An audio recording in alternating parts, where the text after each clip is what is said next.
আসসালামু আলাইকুম। জুয়েল ভাই চায়না থেকে আসছে, রবিউল ভাই মালয়েশিয়া থেকে আসছে। আমার জন্য কি আনছিলেন? আমি তোমার জন্য কিছু চাইনা বাদাম আনছি। আপনি তো চায়না যান নাই। চাইনা যাই নাই, কিন্তু এই ওখানে তো সেল হয় চাইনার প্রোডাক্ট, সারা পৃথিবীতে পাওয়া যায়। আচ্ছা, সে হোক বাংলাদেশ হোক আমেরিকা, সব জায়গায়। তো এর মালয়েশিয়া পুরো তো চাইনা প্রোডাক্টে সয়লাভ।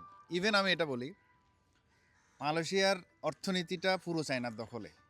কারণ আমাদের বাঙালিদের কিছু রেস্টুরেন্ট আছে যেখানে ডিশ ওয়াশ করে মালয়েশিয়ানরা, কিন্তু বড় বড় যত ব্যবসা সব চায়নার। বড় বিল্ডিং মানে ওটা চায়না, চোখ বন্ধ করে বলবা। পুরো দেশটাকে চায়না মনে করো, কোনো প্রতিষ্ঠান 200 বছর, কোনোটা 300 বছর, এভাবে নেওয়া। এগ্রিমেন্ট করে রাখছেন। ওর দেশটা পুরোটা চায়নার।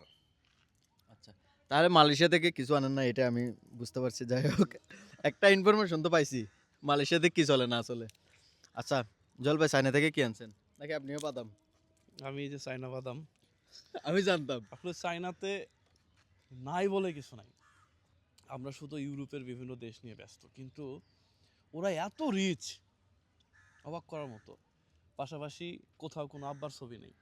তবে এইবারের নির্বাচনটা আমার কাছে ভালো লাগতেছে। কেউ একজন বলছে যে অপ্রয়োজনীয় পোস্টারগুলা সরায় ফেলো এবং শহরটা এখনো পরিষ্কার আছে। আমার কাছে ভালো লাগছে জিনিসটা। আমি তো দুইটা দেশে গেলাম না, হুম হুম হুম মালয়েশিয়া, দেন গেলাম থাইল্যান্ড। থাইল্যান্ড। নির্বাচন নিয়ে কথা বলেছি ওদের সাথে। হুম ওদের দেশে একটি পোস্টার কেউ লাগাইতে পারবে না। পারবে না। কোনো রাজনৈতিক পোস্টারও না, কোনো কোচিংয়ের পোস্টারও না, কোনো ধরনের পোস্টার কোথাও লাগানো যাবে না, নিষেধ। নিষেধ। কিন্তু নির্বাচন আসলে নির্বাচন কমিশনের অনুমতিক্রমে একটা স্বল্প সময়ের জন্য ফেস্টুন টানানো যায়, এবং ওটা টাইম মার্ক করে দেয় যে আপনি 9টা থেকে 5টা, যে কোনো একটা টাইম সেট করে দেয়। ওই টাইমটুকু থাকবে, এই টাইমের পরেও থাকতে পারবে না, ওটা নিয়ে যেতে হবে আপনার। যদি এর পরেও থাকে, ও প্রার্থিতা বাতিল। খুব সুন্দর একটা উদ্যোগে। আমাদের বাংলাদেশে এগুলো না, আমাদের বাংলাদেশ নেতা চেয়েও কর্মীর বেশি। বাংলাদেশে এগুলি শুনতে ভালো লাগে, এগুলি কেউ করতে চায় না। করতে চায় না।